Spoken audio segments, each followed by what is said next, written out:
दिए गोलगप्पे? 50 रुपए की प्लेट है। और एक प्लेट में कितने गोलगप्पे? 6 गोलगप्पे होंगे। और कितने?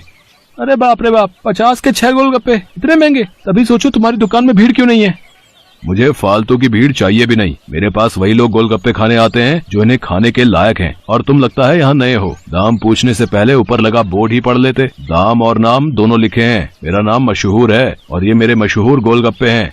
एक एक गोलगप्पा इतना करारा है कि तोड़ो तो आवाज 1 किलोमीटर तक सुनाई दे। और पानी जैसा ग्राहक चाहे। पूरे 10 तरह की वैरायटी है मेरे पास पानी की। और ये देखो, ये है मेरे गोलगप्पों की असली जान, मेरा ये खास मसाला। हाँ हाँ, ये सब तो ठीक है, पर फिर भी 50 रुपए वाकई बहुत ज्यादा है। दाम तो यही है और यही रहेगा। अब तुम देख लो कि तुम मेरे गोलगप्पे खाने के लायक हो या नहीं। अरे ये क्या बात हुई, तुम ऐसे बात करते हो अपने ग्राहक से? नहीं, ग्राहक से तो नहीं, पर जो फालतू मेरा वक्त बर्बाद करे उससे मैं ऐसे ही पेश आता हूँ। चलो अब आगे बढ़ो और कोई सस्ता गोलगप्पे का ठेला ढूंढो। मशहूर ऐसा ही था। ये बात तो 100% सच थी कि वो गोलगप्पे बहुत ही अच्छे बनाता था, लेकिन इस बात पर उसे घमंड भी बहुत था। मशहूर का मानना था कि उसके पास हुनर और किस्मत दोनों का साथ है, इसीलिए उसे पूरा यकीन था कि उसका काम कभी मंदा पड़ ही नहीं सकता। और वास्तव में ऐसा हो भी रहा था। मशहूर के पास भले ही ग्राहक कम थे, लेकिन उनसे ही वो अच्छा खासा मुनाफा कमा लेता था। फिर कुछ दिनों के बाद, हाँ भाई, लाओ जरा गोलगप्पे तो लगाना। अरे तुम फिर से आ गए। रेट कम नहीं होंगे, पहले ही बता रहा हूँ। हाँ हाँ, मैं तुमसे कम करने को कह भी नहीं रहा हूँ। ऐसा करो, सिर्फ मुझे नहीं, इन सबको भी गोलगप्पे खिलाओ और इन सबके पैसे मैं दूंगा। पगला गए हो क्या? अब ऐसा करो, पहले पैसे रखो मेरे सामने, फिर बात करना। तुम भी ना बड़े शक्की हो। ये लो, ये रखे तुम्हारे पैसे। इतना कहकर सूरज ने पूरे 2000 रुपए मशहूर के सामने रख दिए। सूरज अपने साथ जिन लोगों को लेकर आया था वो देखने में ही गरीब लग रहे थे। मशहूर ने सभी को गोलगप्पे खिलाए, जिसके पैसे सूरज नहीं दिए। फिर सबके जाने के बाद, क्या बात है भाई, कोई लॉटरी वॉटरी लग गई है क्या? अभी तो नहीं लगी, पर जल्दी लगने वाली है। क्या मतलब? तुम्हें कैसे पता कि लॉटरी लगने वाली है तुम्हारी? क्योंकि निरंजन बाबा ने मुझसे ऐसा कहा है। वो बहुत ही बड़े सिद्ध बाबा है। उन्होंने मुझसे कहा है कि मैं जितने लोगों का पेट भरूंगा, वो भी बिना उनसे कुछ लिए मेरी लॉटरी लगने के उतने ही चांसेस बढ़ जाएंगे। तुम भी निरे उल्लू हो भाई, हैं? बाबा जी ने तुम्हें गरीबों को खाना खिलाकर कुछ भला काम करने को कहा होगा। जितने पैसे तुमने मेरे गोलगप्पे खिलाने में खर्च किए, उतने में तो तुम पूरा भंडारा कर सकते थे। मैं जानता हूँ, पर मुझे इन लोगों को कुछ ऐसा खिलाना था जो इनके बस के बाहर हो। खाना तो कोई ना कोई इन्हें खिलाई देता होगा, पर तुम्हारे गोलगप्पे वो इनके नसीब में कहाँ से आते। और बाबा जी ने मुझसे यही तो कहा था कि जाकर किसी का नसीब बदलो, तो मैंने बदल दिया। अब देखना, मेरी लॉटरी जरूर लग जाएगी। मशहूर और सूरज बात कर ही रहे थे कि तभी सूरज का फोन बजने लगा। हेलो, हाँ भाई, क्या क्या तू सच बोल रहा है? सच में? वाह वाह वाह भाई, मजा आ गया भाई, मजा आ गया। तू वहीं रुक, मैं बस वहीं आ रहा हूँ, वहीं आ रहा हूँ मैं। हाँ। अरे अरे, क्या हो गया? कहाँ भागे जा रहे हो? मेरी लॉटरी लग गई भाई, वो भी पूरे 10 लाख की। शुक्रिया भाई, शुक्रिया यार, बहुत शुक्रिया यार। सच में तुम्हारे गोलगप्पों की वजह से ये सब हो पाया। अच्छा, अब मैं चलता हूँ, मैं फिर आऊंगा और अगली बार और ज्यादा लोगों को लेकर आऊंगा। तुम तैयार है ना?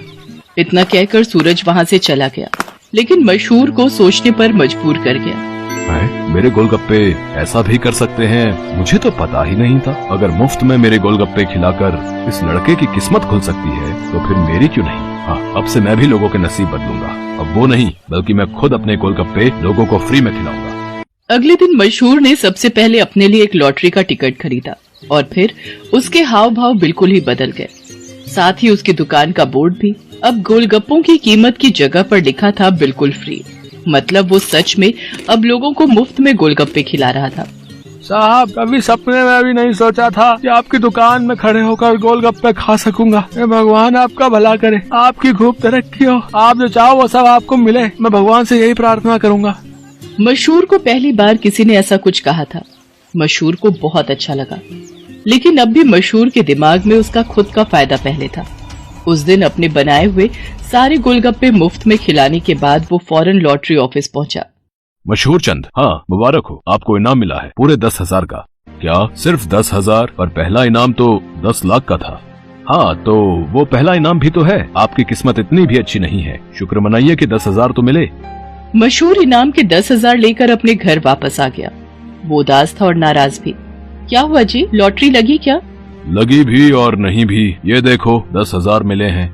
अरे वाह, तो फिर आप उदास क्यों? आपको तो खुश होना चाहिए ना। अरे पर 10,000 से क्या होता है, इतने में तो 4-5 दिनों में अपनी दुकान से ही कमा लेता हूँ। उस लड़के को तो पहला इनाम मिला था, वो भी पूरे 10 लाख का, और उसने तो इतने कम गोलगप्पे खिलाए थे। मैंने तो अपने सारे गोलगप्पे मुफ्त में खिला दिए, फिर भी मुझे क्या मिला और उसे क्या मिला? ओफो, ये सब क्यों सोच रहे हो आप? आपने जितने भी गोलगप्पे मुफ्त में खिलाए उनकी लागत तो निकल गई ना, बोलो। हाँ, उससे तो ज्यादा ही हैं ये पैसे। तो फिर आपको नुकसान थोड़े ही हुआ है जो ऐसे मुंह लटका कर बैठे हो। 4-5 दिनों में जितना कमा पाते वो एक ही दिन में मिल गया, ये कम है क्या? मशहूर को अपनी पत्नी मोहिनी की बात ठीक लगी और उसने अपना इरादा और पक्का कर लिया। उसने आगे भी लोगों को फ्री गोलगप्पे खिलाना जारी रखा और हर रोज लॉटरी का टिकट खरीदना भी, कभी कम तो कभी ज्यादा, लेकिन हर रोज मशहूर का कुछ न कुछ इनाम जरूर निकलता था, जिससे मशहूर का हौसला और भी मजबूत होने लगा। इसके साथ ही मशहूर को अब ये सब करने में बहुत खुशी भी मिल रही थी। हर रोज लोगों के मुस्कुराते चेहरे उसकी दुकान से लौटते थे। उसके गोलगप्पे न जाने कितने मायूस चेहरों की मुस्कान बन रहे थे। फिर एक दिन, अरे मशहूर भाई, ये क्या है? ये कमाल कब से हो गया? बस तुम्हारे जाने के बाद से ही। लेकिन माफ करना भाई, अब तुम फ्री में गोलगप्पे नहीं खिला पाओगे किसी को, क्योंकि ये काम अब मैं करता हूँ और लॉटरी भी मेरी ही लगती है। हाँ, तुम्हारे जितना बड़ा इनाम तो नहीं लगा अब तक, पर मुझे उम्मीद है कि कभी न कभी वो कमाल भी हो ही जाएगा। मशहूर की बात सुनकर सूरज मुस्कुरा दिया और उसने अपनी जेब से अपना विजिटिंग कार्ड निकालकर मशहूर को दिया और उससे बोला, कोई बात नहीं, ये मेरा कार्ड रख लो। अब लॉटरी का टिकट जब भी खरीदना हो तो बस मुझे फोन कर देना, ऑफिस तक आने की जरूरत नहीं पड़ेगी। सूरज के विजिटिंग कार्ड पर उसी लॉटरी ऑफिस का पता लिखा था जहां से मशहूर हर रोज लॉटरी की टिकट खरीदता था। असल में वो ऑफिस सूरज का ही था और उसी की वजह से हर रोज मशहूर का कोई न कोई इनाम जरूर निकल रहा था। कार्ड देखते ही मशहूर सारी बात समझ गया। उसने सूरज के सामने हाथ जोड़ते हुए कहा, मैं ये बिल्कुल नहीं पूछूंगा कि तुमने ये सब क्यों किया, क्योंकि शायद मैं जानता हूँ। बहुत बहुत शुक्रिया भाई, मुझे ये एहसास कराने के लिए कि ज्यादा पैसे कमाने से जरूरी है दुआएं कमाना, लोगों को खुशियाँ बांटना, जो मेरे गोलगप्पे बहुत आसानी से कर सकते हैं। इसके बाद मशहूर ने कभी लॉटरी का टिकट नहीं खरीदा, बल्कि वो फिर से अपने गोलगप्पे बेचने लगा। लेकिन उसके गोलगप्पों का दाम पहले से बहुत कम था, जिसकी वजह से अब हर कोई उसके स्वादिष्ट गोलगप्पों का मजा ले पा रहा था। अब भले ही मशहूर के गोलगप्पे थोड़े सस्ते थे, लेकिन ग्राहक पहले से कहीं ज्यादा थे, मतलब मुनाफा भी पहले से ज्यादा ही था। इसके साथ ही मशहूर ने फ्री गोलगप्पे खिलाना भी नहीं छोड़ा। आखिर के 10-20 गोलगप्पे वो जरूर गरीबों को मुफ्त में खिलाता था, क्योंकि अब उसे गोलगप्पों के साथ साथ